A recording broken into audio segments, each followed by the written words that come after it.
But Republicans are now under fire as well. The Washington Post with an op-ed claiming that the GOP is complaining there's no new impeachment material while at the same time preventing new testimony and evidence. Here now to respond, Republican Congressman Mark Green of Tennessee. Congressman Green, thanks for showing up. Thanks, Charles. Thanks for having me on the show.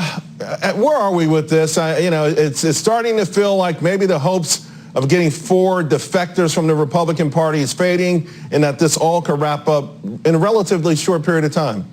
I would certainly hope so. I mean, all they've done is rehash their failed arguments from the House. There's nothing new. The fact that they want more witnesses and more time just shows that they don't have anything. I mean, they have no evidence of any crime. In fact, they have no accusation of a crime.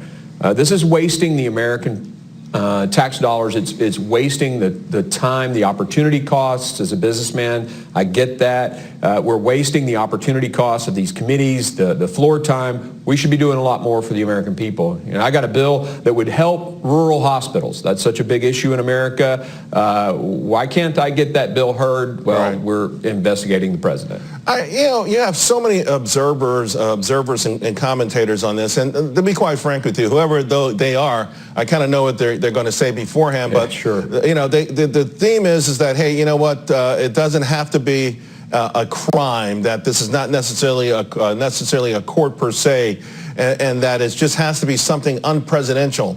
What I'm concerned about is the idea that we're going to get to a place where every future president theoretically will be up for impeachment. Absolutely. How do you define unpresidential? Is that my idea today or your idea tomorrow? That's ridiculous.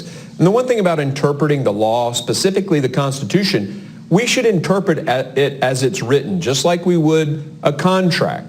Now, you may go back and argue, well, maybe they meant because so-and-so wrote a speech or wrote an article outside of the debate or as a part of the debate in writing the Constitution. Maybe they meant, but what they wrote was high crimes and misdemeanors. That means it's a crime. That's what they all agreed to and put on paper.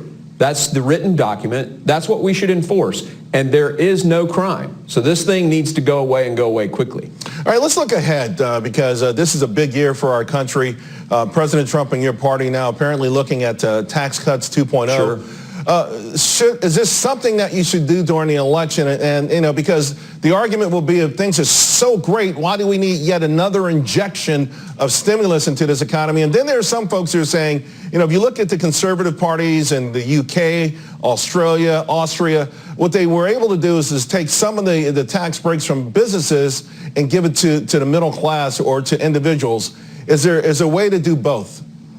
Well, actually, cutting the corporate tax did both. I think it's very important for people to understand. Our corporate tax was one of the highest in the world. It was shipping businesses and jobs overseas. It was cutting our GDP. It was weakening our country. And when we cut that tax just a few years ago, we had a massive increase in productivity. I mean, just looking at Tennessee, right. Home Depot gave thousands of dollars in bonuses to their employees. Wells Fargo in Tennessee increased their base rate by 11%. They increased their pay by 11%. I mean, that's a huge impact for middle-income earners. Yeah, it's hard to argue, sir, that the overall economy has not benefited big time since these taxes have gone into place.